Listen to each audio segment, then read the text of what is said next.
আজকে international crime ট্রাইব্যুনালের যে আন্তর্জাতিক অপরাধ ট্রাইব্যুনালের চিফ প্রসিকিউটর আমিনুল ইসলাম সাহেব একটা কথা বলেছেন, গুরুত্বপূর্ণ কথা। তো উনি বলেছেন যে শেখ হাসিনার এখন এমনি চলে আসার কোনো সুযোগ নেই। এটা দুই দেশের মাধ্যমে আলাপ আলোচনার মাধ্যমেই আসতে হবে, যেহেতু উনি ভারতে আছেন। ইদার এক্সট্রাডিশন এর মাধ্যমে আসতে হবে, অথবা সরকারিভাবে অন্য কোনো অ্যারেঞ্জমেন্ট করে আসতে হবে। এমন না যে উনি সাধারণ নাগরিকের মতো হঠাৎ চলে আসবেন, সেই ব্যবস্থা আর নাই। তো এই কথাটা ইম্পর্টেন্ট এই জন্য, তারেক রহমান সাহেব যখন ইংল্যান্ডের থেকে শেষের দিকে আসার কথা হচ্ছিল, আপনাদের মনে আছে, উনি বলেছিলেন যে আমার আশাটা শুধু আমার হাতে, আমার একার ডিসিশন না। তো এইটার মধ্যে শুধু যে ডিপ স্টেট থিওরি ছিল তা না, বা কনস্পিরেসি।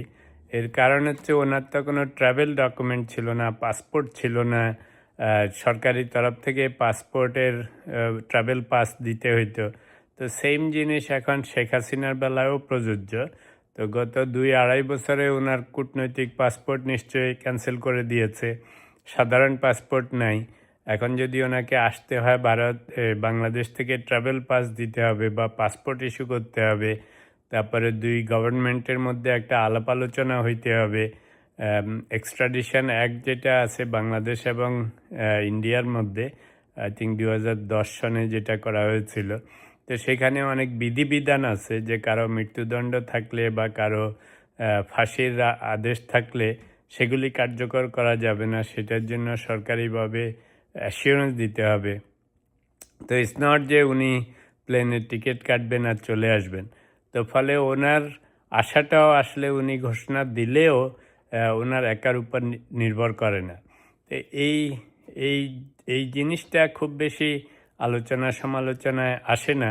খালি উনি চলে আসবেন সে কথাটা সবাই বলে, আসলে আইনি দিকটা আরও বেশি ইম্পর্টেন্ট। উনি চাইলেই প্লেনে চড়ে উঠে বসতে পারবেন না। তো যাই হোক, এটা হচ্ছে একটা কথা। তবে আরেকটা জিনিস খেয়াল করেছি রিসেন্টলি, সেটা হচ্ছে সরকারি তরফ থেকে হাই কমান্ড থেকে খুব বেশি কিছু কোনো কমেন্ট করা হচ্ছে না। তবে কিছু প্রতিমন্ত্রী যেমন শামা ওবায়েদ, তারপরে আরেকজন নুরুল হক নুরু, ওনারা, শামা ওবায়েদ বলেছেন যে শেখ হাসিনা বা আওয়ামী লীগ প্রাসঙ্গিক না। তারপরে নুরুল হক নুরু বলেছে যে আওয়ামী লীগ আর রাজনীতি করতে পারবে না, এই জাতীয় কিছু কথাবার্তা। তো প্রাসঙ্গিক না হইলে সারা বাংলাদেশের সবাই কেন কথা বলতেছে, আবার উনি নিজেও কেন কথা বলতেছেন, ওনাকে কেন জিজ্ঞেস করতেছে। তারপরে সব জায়গায় টিভি, সিনেমা, মিডিয়া, দেশে বিদেশে সব জায়গায় কথা হচ্ছে। তো কোনো না কোনোভাবে তো প্রাসঙ্গিক। তবে আমি বলবো যে সরকারি তরফ থেকে যখন হাইকমান্ড থেকে কিছু বলা হচ্ছে না ফর্মালি, তো মন্ত্রী মিনিস্টাররা যতটা কম পারেন বলেন ততই ভালো। কারণ যেই কথায় কোনো ফল হবে না, উল্টা সরকারের ভাবমূর্তি ক্ষুণ্ণ হয়, এই বিষয়ে সেসব কথা না বলাই ভালো। তবে সবচেয়ে ভালো কথা বলেছেন কয়েকদিন আগে প্রধানমন্ত্রীর তথ্য উপদেষ্টা ডক্টর জাহিদুর রহমান। উনি বলেছেন যে আপনারা একটু ধৈর্য ধরেন, আদালতে আওয়ামী লীগের নিষেধাজ্ঞা বিষয়ে, যে আদালতে যদি নিষেধাজ্ঞা না রাখে তদন্ত শেষে, তাহলে ওনারা রাজনীতি করতে পারবেন, কোনো অসুবিধা নেই। তো এটা হচ্ছে আদালতের উপর ছেড়ে দেওয়াটা হচ্ছে একটা বুদ্ধিমানের কাজ। বিশেষ করে সরকারে যারা থাকে, মানে মন্ত্রী মিনিস্টার, ওনারা যেহেতু সরকারে আছেন, সরকারিভাবে কোনো হুটহাট, বা আদালতে যারা কোর্ট কাচারিতে আছেন, হুটহাট কথা না বলাই ভালো। কারণ সরকারের ভাবমূর্তি ক্ষুণ্ণ হয়। আর তখন ওনাদের উচিত হবে আদালতের উপর ছেড়ে দেওয়া। এমনি পলিটিক্সের রাজনীতির মাঠে ময়দানে দলের অন্যান্য লোকেরা বলুক, আচ্ছা সেটা এক কথা, কিন্তু সরকারিভাবে যেন এই ধরনের কমেন্ট কম করলেই ভালো। কারণ আগের সরকারের আমলেও মনে আছে প্রধানমন্ত্রী থেকে মন্ত্রীবর্গরা বিএনপিকে নিয়ে বা অন্যান্য জিনিস নিয়ে নানা রকম হাসি ঠাট্টা উপহাস করত। তো ফলে মানুষ আরও মহাবিরক্ত হতো।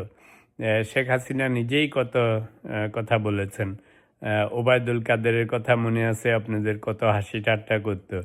তো বিশেষ করে উপর মহলের বড় বড় পদমর্যাদার লোকেরা যদি অন্যদেরকে নিয়ে হাসি ঠাট্টা মশকরা করে, তাহলে অনেক সময় সাধারণ মানুষ একটু মনক্ষুণ্ণ হয়, মানে ভালো লাগে না, দেশে ঐক্য হয় না।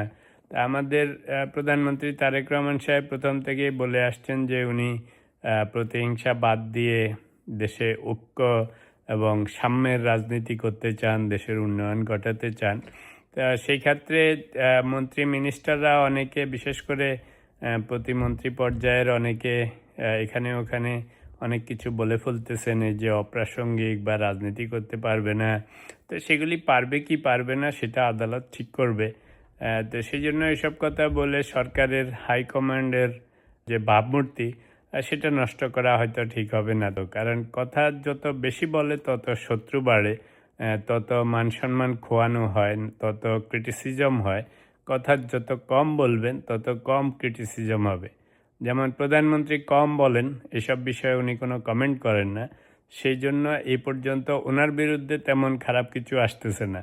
তো সেই জন্য অন্যান্য মন্ত্রীবর্গ যারা বলে বেড়াচ্ছেন এই সমস্ত কথা, বলবো যে একটুখানি কন্ট্রোল করাটা এই সময় ভালো হবে এবং বুদ্ধিমানের কাজ হবে।